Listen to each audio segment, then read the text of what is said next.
Hello folks, I was just having a think about things, as you do, and I was thinking really about the amount of sort of activity, the crap that goes on at the bottom, the miscreant sort of people at the bottom. And I was thinking, in a way, the amount of sort of dodgy goings on at the bottom is, in a way, a reflection of the dodgy goings on at the top, isn't it, really? Because if you think about it, the old when they had the Enclosures Act, or various of them, they threw the peasants who had land were turned into landless peasants. So instead of being sustainable, I've got to get that word in, sustainable peasants, they was unsustainable peasants. In other words, they went from having a means of self-supporting themselves to a situation where they needed a job. We need jobs. And of course then, when they didn't have any sort of means of, whatever, they might have got into a little bit of bother, as we say, and then of course along comes the nice people that run the system with the Vagrancy Acts, which were quite handy, I suppose, because of course there was all these peasants getting into mischief. We can't have that. It's obviously the lower sorts. They're obviously bad gene pool, isn't it? That's a sort of bad gene pool, that is. Wouldn't have anything to do with the fact that we've thrown them off their land and made it so that they're starving and ain't got no money. It wouldn't have anything to do with that, though, would it? No. No, of course not. No. Same as when they did the lowland clearances up in Scotland and the highland clearances. There was people who had some really nice, decent, productive land, and them at the top came along and said, "Oi," they obviously hired crap, shall we call it, the people that the people that wouldn't mind a bit of this, and they'll do whatever the scum at the top tell them to, and force the people off their good land. So then of course they has to eat a little living, scratch at what they can crofting, don't they? And then even when they was doing that, they got the scum at the top causing bother and whatever. And then of course you wonder why there was all the people transported off to all the various colonies, because they'd been getting into mischief, hadn't they? Because they weren't very good people. Well, they were good people. It was a reflection of the miscreant goings on from the people at the top, using the crap at the bottom to squeeze the good people stuck in the middle.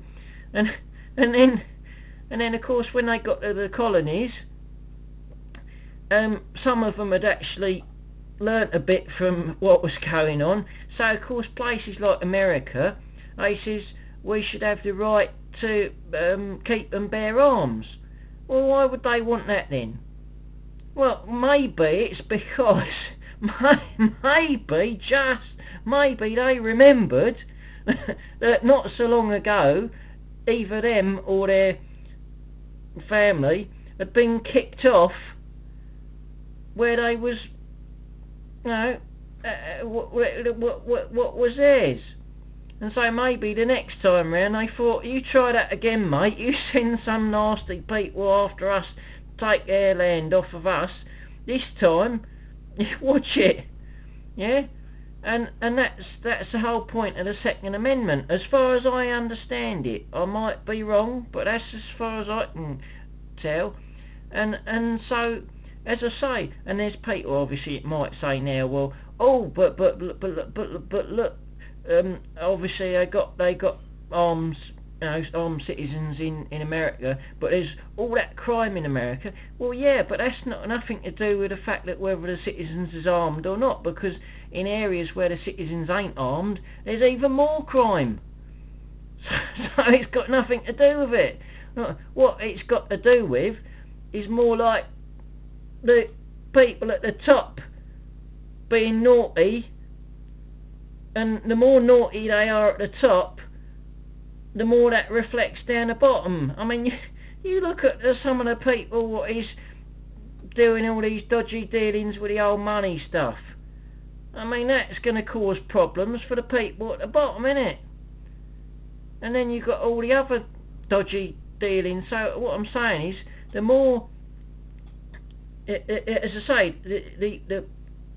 the problems at the bottom are only a reflection of the dodgy people at the top. And of course the people at the top turn it all round and make the poor little people in the middle all frightened and all scaredy, so that they then have to they sort of go, oh, please people at the top, help protect us from the crap at the bottom.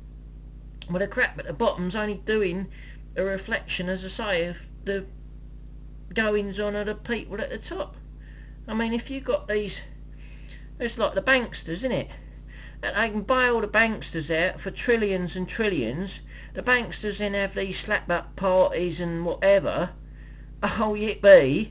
Well, some poor luckless soul and his missus and their kids or whatever is living in the back of a car, back of a pickup, innit? Because that's the only place they got to go. Because some, people at the top have got so greedy and so, whatever, that these poor folks down the bottom, and then, I mean, it's just, as I say, the more corruption and more dodgy goings on upstairs, the more that reflects right down at the bottom. And the people that has to put up with it all is the good people what is in the middle. So it's like a sandwich. You've got bad people on the top and the bad people underneath, and in the middle is all the good people. Now, I'm not saying the good people's perfect. I'm not saying that they're the best people on the planet. No, we've all got our faults, haven't we? Okay? I mean, we all say the odd word we shouldn't say or something like that, yeah? But generally speaking, you see what I'm saying? I think I know what I'm saying. I probably better sign off now. I've probably ranted on a bit long enough. You'll be going, oh yeah, all right, Dave. Yeah, well, okay, yeah. Okay. Cheers for now.